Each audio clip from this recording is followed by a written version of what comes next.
Tamu kita berikutnya juga terkesan salah jalan. Antara pendidikannya dan pekerjaannya nggak nyambung. Kenapa begitu dan siapa dia? Mari kita berikan aplaus untuk Didit Maulana.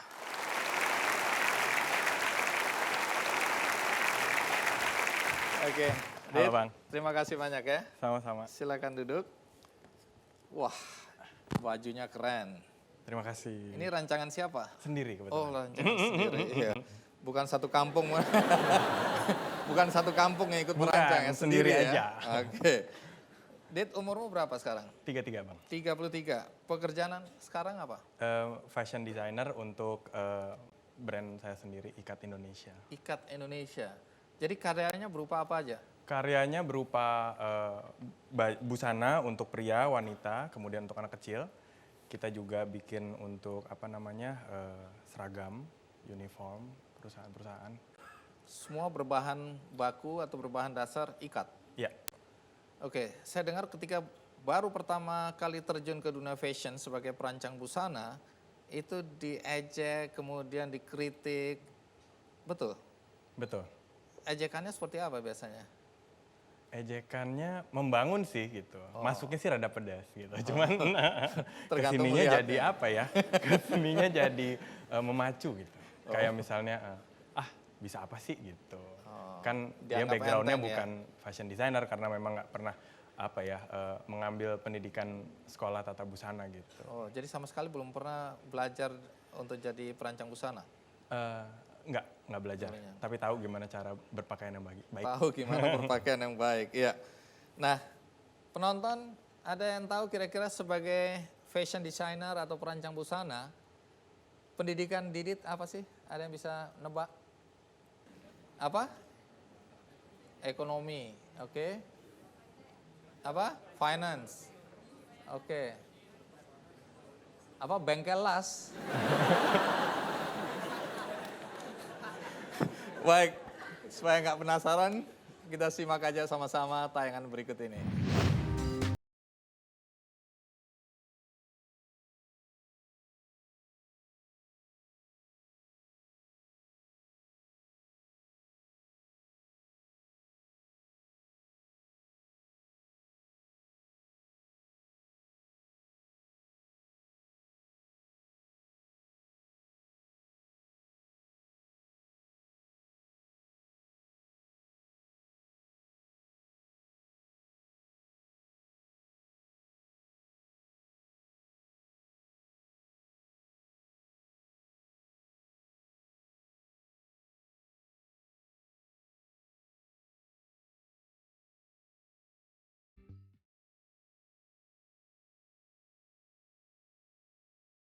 Produk yang dirancang Didit sangat variatif.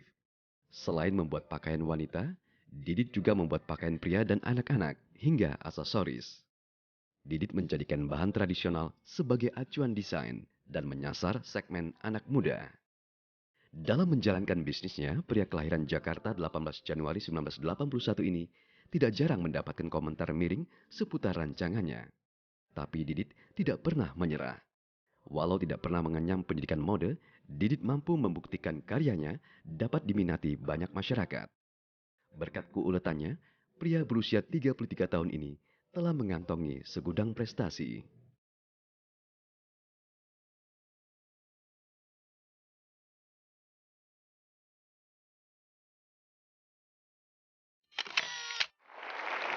Iya. Ternyata dulu kuliahnya di jurusan arsitektur. Iya. Nggak nyambung. Iya. Boleh cerita, dulu jurusan arsitektur itu pilihanmu sendiri, dipaksa orang tua atau kenapa? Jadi waktu itu sebenarnya kelas 3 SMA tuh masih ababil ya, ABG labil nih, belum tahu mau kemana. Bingung, terus akhirnya indikatornya adalah, wah memang suka gambar dari kecil Bang.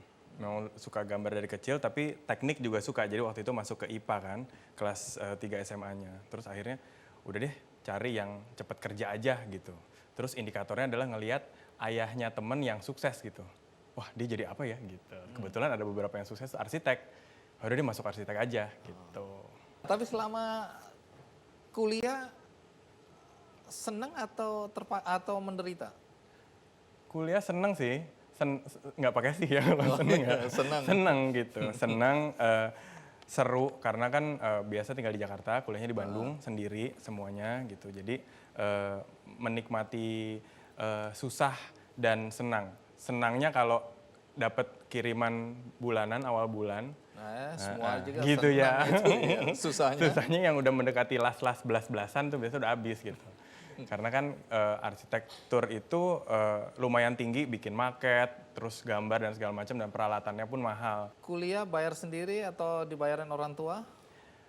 Kebetulan ibu saya single parent, jadinya istilahnya harus tahu diri ya gitu. Jadi jangan terlalu yang berfoya-foya banget gitu. Akhirnya di tingkat keberapa masih disubsidi sih dari mama, dari kakek juga gitu. Cuman ada beberapa tingkatan tertentu akhirnya udah deh gitu mendingan ditabung aja uangnya untuk kuliahnya bisa mulai sendiri. Waktu itu akhirnya semuanya dijalanin. Jadi waktu Terus itu Didit udah apa? mulai waktu itu dari jualan baju ke teman-teman, bikin baju, punya tukang jahit sendiri di Bandung. Kemudian ada juga ngeband kalau weekend gitu. Jadi itu namanya pekerja serabutan. Kuliah tamat atau berhenti di tengah jalan? Tamat. Setamat kuliah kerja apa? Tamat waktu itu jadi yang salah satu yang paling cepat juga untuk lulusnya. Terus akhirnya waktu itu ditawarin seminggu lulus langsung ditawarin mau kerja nggak di mana di Jakarta jadi apa di TV. Ya udah deh pokoknya asal pindah dulu ke Jakarta dapat kerja ini. Jadi gitu. apa nih? Reporter, presenter? Enggak, waktu itu jadi production team kebetulan menghandle talent and artist relations. Tugasnya apa aja itu? Tugasnya itu kalau produser mau bikin acara kita harus cari siapa bintang tamunya yang bisa bikin ratingnya naik gitu. Jadi waktu itu mulailah mencari artis-artis, kontak-kontak dengan selebritis sehingga ya nggak apa ya ternyata apa yang sudah dibangun zaman dulu membuahkan hasil sekarang gitu. Sudah mulai ada agak nyambung ini ya? Agak nyambung. Iya. Sesudah itu kemana? Sesudah itu pindah mulai makin menjurus menjadi marketing di sebuah perusahaan fashion internasional untuk di Jakarta gitu. Waktu itu membawa beberapa brand internasional dan menjadi PR marketingnya selama kurang lebih 7 tahun. Nah, lalu sekarang saatnya saya ingin tahu atau penonton juga ingin tahu bagaimana sampai Didit kemudian terjun sebagai perancang busana. Kan nggak punya pengalaman, walaupun ada arsitek gambar-gambar tapi untuk desain baju-baju kan beda. Bagaimana ceritanya sampai terjun ke dunia ini? Di tengah perjalanan udah rada bosan juga ya 7 tahun kerja di satu tempat yang sama dan melihat waktu itu ada potensi nih sebenarnya yang bisa dikembangkan. Karena belajar juga customer Indonesia itu seperti apa, terus suka dengan bentuk-bentuk baju yang seperti apa dan memang pada dasarnya suka gambar, maksudnya memang suka mendesain bang gitu. Nah akhirnya memberanikan dirilah di 1 tahun sebelum akhirnya berhenti pekerjaan, membuat brand sendiri Ikat Indonesia. Kan nggak punya pengalaman untuk merancang busana. Dari mana itu kemampuan? Kemampuannya sebenarnya adalah 30% niat, 70-nya nekat. Nah, kami semua tentu ingin tahu bagaimana kemudian Didit merasa Ikat ini adalah sebagai ciri khas dari rancangan Didit. Dan apa keunggulan dari ikat-ikat yang dirancang oleh Didit menjadi sebuah busana. Tapi tahan dulu, kita rehat sejenak, ikuti terus Kick Andy.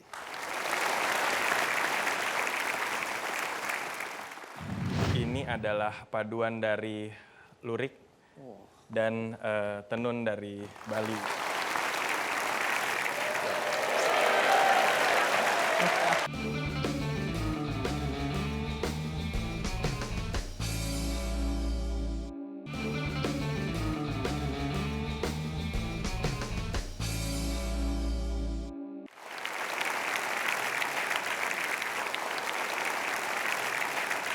Didit, pada awal terjun ke dunia fashion sebagai perancang busana, itu kan Didit diejek, dikritik, anak kemarin sore nggak ada pendidikan formal dalam dunia ini ya. Tapi faktanya kan sekarang Didit adalah salah satu fashion designer yang punya nama di Indonesia. Nah, yang menjadikan Didit lebih menonjol dari yang lain adalah penggunaan ikat sebagai bahan dasar dari rancangan-rancangan Didit. Nah, dari mana atau kapan persisnya Didit mulai tertarik untuk menjadikan ikat sebagai kekuatan desain Didit? Jadi waktu itu ketika lagi timbul keinginan untuk membuat brand sendiri dan bekerja entrepreneur, kemudian melihat peluang ketika waktu itu batik lagi dipermasalahkan apakah milik Indonesia atau yang lain gitu, dan saya berpikir adalah kita tidak mau menjadi generasi yang ketinggalan gitu atau menyesal di belakang hari. Yeah. Nah waktu itu langsung muter otak kira-kira apa yang bisa dikembangkan lagi ya gitu. Nah waktu itu tenun ikat belum sepopuler sekarang memang gitu, sehingga kami harus melakukan riset selama beberapa bulan, pergi ke sentra-sentra penenun dan melihat seperti apa sih bahan yang akan kami pakai, karena nggak mungkin kita mau bikin sesuatu tapi nggak tahu dapurnya seperti apa. Jadi harus ke sana, harus datang, harus lihat, dan harus mencari opportunity apa yang bisa dikembangkan sehingga nanti apa yang kita keluarkan itu tidak standar seperti apa yang dihasilkan di pasaran gitu. Jadi itu prosesnya berlangsung kira-kira 6 bulan. Apa sebenarnya keunggulan ikat dibandingkan dengan bahan-bahan lain?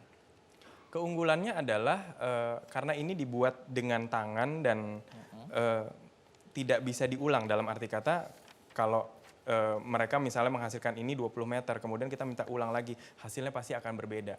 Di mana orang melihat itu sebagai satu kekurangan, buat saya itu adalah satu kelebihan. Karena itu mencirikan adalah Indonesia itu kita eksklusif gitu loh, bikin sesuatu dan tidak disamai dengan yang lain, seperti itu. Apa yang membedakan hasil rancangan Didit dengan teman-teman yang seprofesi? Kalau kita memang fokusnya itu adalah ke anak muda. Jadi saya... Kalau gitu cocok sekali sama saya, untuk saya ya. Pas ya? Pas. Ya, jadi saya mendesain sesuatu yang akan saya pakai gitu.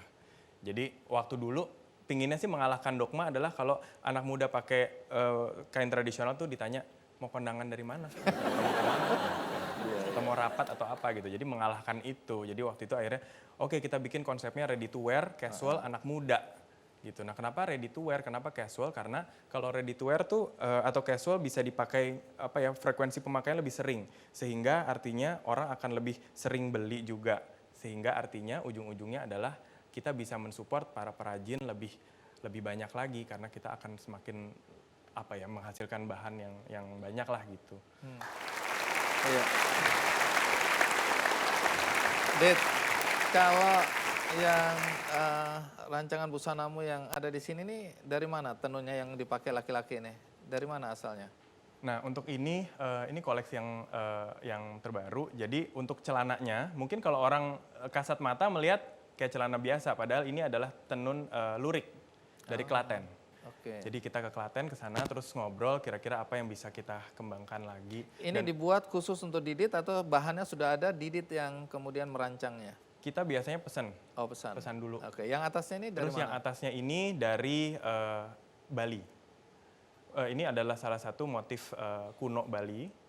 Kemudian untuk yang outerwear atau rompi terbaliknya ini merupakan satu bentuk interpretasi modern anak-anak muda, di mana sekarang anak-anak suka banget pakai kaos yang ada tulisannya. Sebenarnya sih intinya kayak anak muda pengen ditanya apa sih ikat gitu.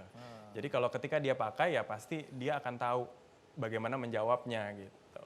Sambil memperkenalkan Betul. ikat Indonesia, apalagi kalau dia bawa ke luar negeri ya. Ya. Iya. Kalau yang desain baju perempuan, ini dari mana ikatnya? Ini juga salah satu motif klasik dari Bali. Mungkin pada zaman dahulu hanya dipakai sebagai kain, tetapi dengan konsep ide yang ada di kepala saya, akhirnya bisa menjadi sesuatu yang bisa dipakai nggak hanya untuk acara resmi, tetapi untuk casual bisa, dan untuk party juga bisa, pesta juga bisa. Hasil rancangan Didit ini biasa dipakai oleh siapa? Biasanya, Pernahkah ada orang-orang terkenal yang memakai rancangan Didit? jadi kita juga kaget karena beberapa tahun terakhir ini dipercaya untuk memegang acara-acara internasional. Salah satunya itu adalah kami dipercaya menjadi official designer untuk meeting dari Menteri Keuangan APEC internasional di Bali. Wah, ini dia ya. Siapa lagi yang pernah pakai? Kemudian Miss Universe. Miss Universe pernah pakai juga.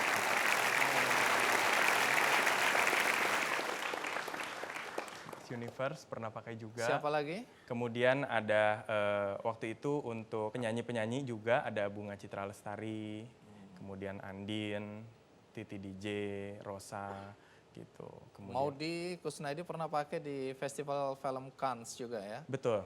Oh iya, ini dia.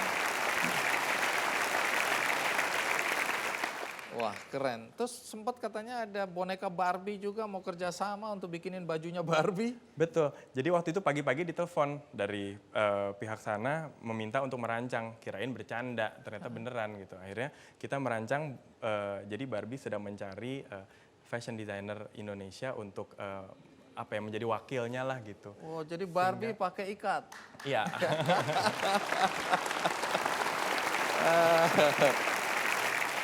Mahal nggak sih, Dit, hasil karyamu ini? Kalau yang paling murah berapa? Paling murah sebenarnya kita dari harga 859 ada range. Paling murah ya. Anak-anak kos langsung pucat. Paling mahal berapa? Paling mahal ada yang baju malam itu sih karena memang bahan dasarnya songket gitu. Nah kalau songket itu kan memang pengerjaannya aja ada yang sampai 1 tahun. Nah 1 tahun itu kita harus bisa memenuhi kebutuhan hidup si pengrajin selama 1 tahun. Jadi Gitu. berapa Jadi mulai lambat. baju?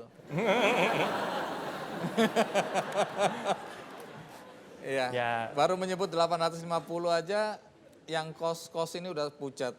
Jadi jangan sebutkan angka tertinggi lah ya. Nanti mereka pingsan. Kelihatannya Didit udah menemukan passionnya ya, menemukan lentera jiwanya. Walaupun dulu masuk arsitek, tapi sekarang sebagai perancang busana, fashion designer. Pertanyaannya mungkin apakah Didit bahagia dengan pekerjaannya sekarang?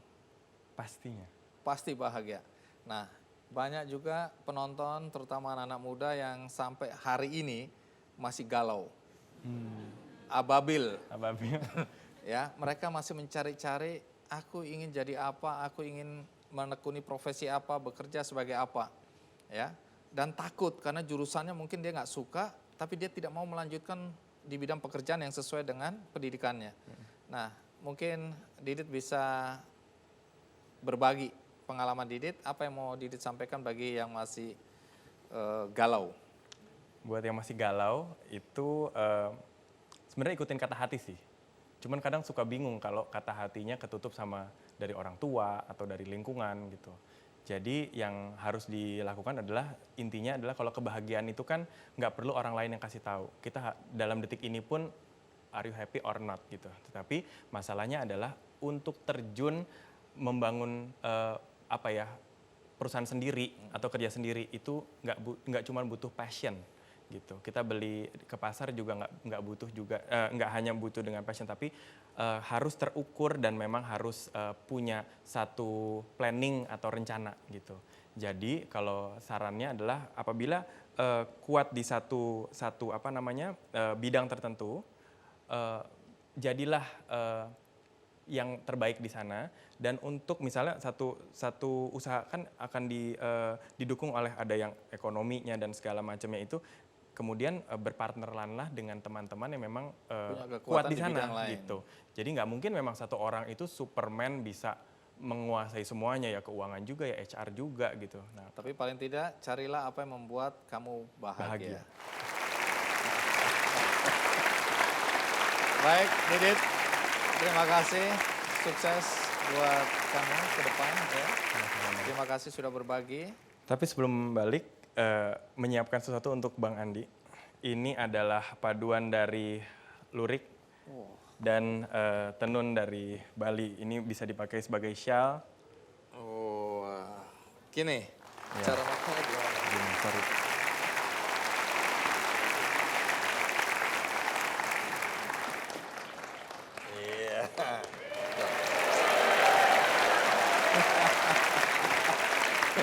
Terima kasih Dit, sukses Sama-sama. selalu ya. Sama-sama, Thank you. Bang.